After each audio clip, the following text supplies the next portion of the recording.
तर भावांनो नमस्कार. आपल्याला आला होता सकाळी सकाळी शेठचा फोन. शेठ म्हणे किती टाइम लागेल भाऊ? म्हणलं आलो शेठ जेवण करून लगेच.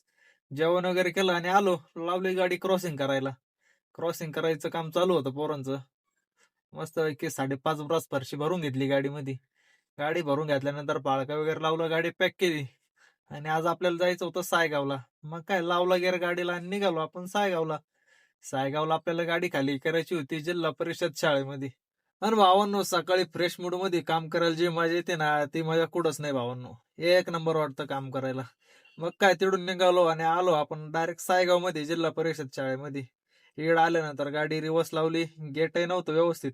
त्यांनी तार कंपाऊंड तोडेल होतं, त्या कंपाऊंड मधूनच गाडीमध्ये घातली. मग काय चालू होतं गाडी खाली करायचं काम.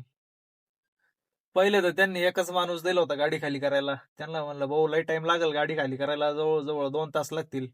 माणसं वाढवा. मग त्यांनी नंतर 2 माणसं वाढवले.